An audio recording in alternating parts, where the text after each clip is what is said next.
Did Ben Simmons ruin the process for the Sixers? How will the process be remembered? The 76ers will brag about MVP runner-up Joel Embiid's being a part of the strategy that began during the 2013-2014 NBA season. It involved 4 straight seasons of tanking to position the team to draft franchise-altering players and tradable assets.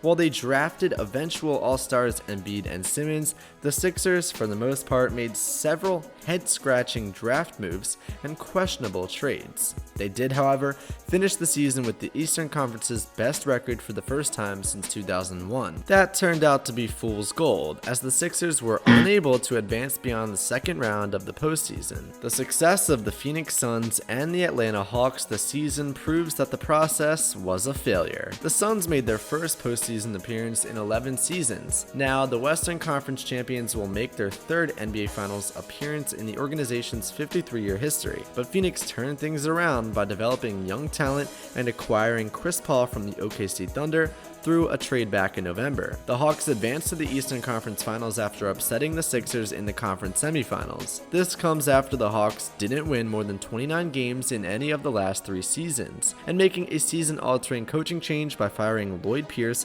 and naming Nate McMillan the interim head coach. Neither team went to great lengths of tanking that the Sixers did in the rebuilding. Not only did the Sixers underachieve in the postseason, they now face several questions about their future. Simmons, who has regressed as a shooter, could be on his way out of Philadelphia. The Sixers have reportedly turned down a deal from the Indiana Pacers for point guard Malcolm Brogdon and a first-round pick. While Brogdon is a solid point guard, he's had problems with coaches and comes with an injury history. But getting value for Ben Simmons may be hard to do. His stock has absolutely plummeted. If they do move him, the Sixers will have a lot of holes to fill. But if he stays, the Sixers will have a tough time outbidding teams for a free agent who can make a major difference. The Sixers have $119 million tied up in 8 players next season, with the bulk of the money going to Tobias Harris at $35.9 million, Simmons at $33 million, and Embiid at $31.5 million. The problem is that the league's salary cap will be $112.5 million. The luxury tax threshold will be $136.6 million. The Sixers have at least 6 more roster spots to fill. As a result, the ownership group will be over the salary cap for a team that may drop behind the Brooklyn Nets, Milwaukee Bucks, and the Hawks for conference supremacy. So how will the process be remembered? The Sixers season concluded on May 28, 2020, with a Game 7 loss to the Boston Celtics in the Eastern Conference semifinals. You know, he's so proud of his team, and 2 very dear friends embrace at half court.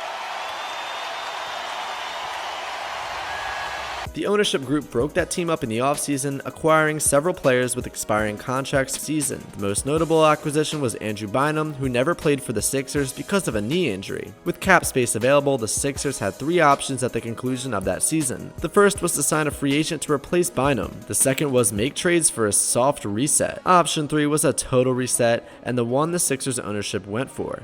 They replaced former general manager Tony DeLeo with Sam Hinkie, traded all-star point guard Drew Holiday to the New Orleans Pelicans, and openly tanked for 4 seasons. During that time, the Sixers went 75-253, with their worst season in 2015-16 when they finished 10-72, 1 loss away from the NBA's and the organization's worst record. The process brought a lot of pain and humiliation, with a less than desirable place in NBA history for the team. But the Sixers stayed the course, believing they were on the right path. They've improved, but hit a second-round wall. The Sixers lost in the second round to the Boston Celtics in 5 games in 2018.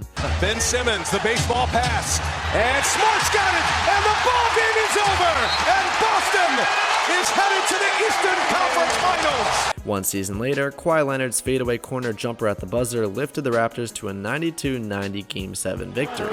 Defended by Simmons. Is this the dagger? Then last season, the Sixers were swept by the Celtics in the first round before losing their second-round series to the Hawks this season in 7 games.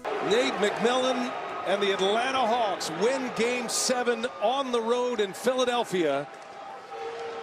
The Sixers dropped to 1-10 in their last 11 second-round series dating back to 1986. Yet this season's loss stung worse than the previous defeats because, as the top seed, the Sixers were expected to at least advance to the conference finals. All this comes one offseason after general manager Elton Brand acknowledged what most in the NBA have come to know. The process was a failure. Quote, "As of now, yes, it's failing," Brand said in August 2020. Quote, "It didn't produce the results that were expected, and it's a results-based business. We are trying to right those wrongs and make sure we do better. Currently, yes, we failed," he said. Brand said that on the heels of the 2019-20 campaign that was supposed to be the season when the process delivered at least a deep playoff run. Instead, their high-priced pieces didn't fit together on the court, leading to a disappointing 6th place finish in the conference standings before the first-round exit. That disappointing season led to the firing of head coach Brett Brown.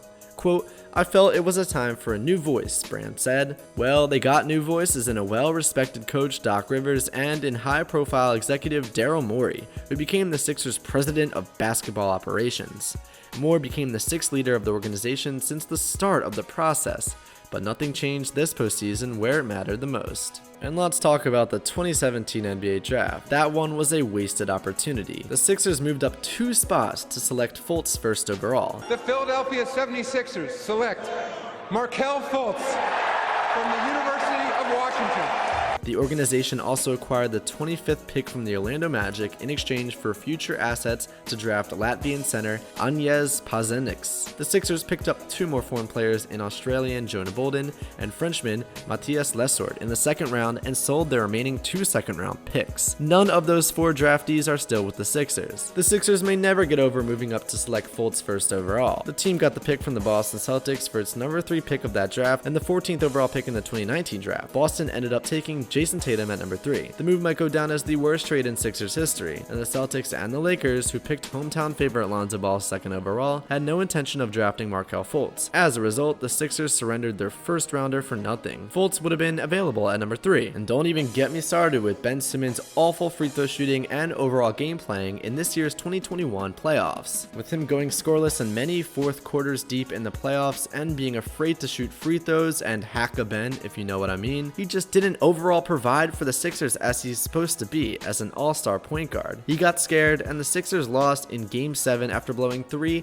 insanely huge leads in the Eastern Conference semifinals. The Sixers could have gone on to beat the Bucks and the Suns in the conference finals and the finals to win their first ever ring for Embiid and Simmons, but they didn't, and the process is a failure. Alright guys, thanks for making it to the end of the video. If you enjoyed, make sure to hit that like button, subscribe, comment down below your thoughts on the process, and I'll see you guys next time. Have a great day.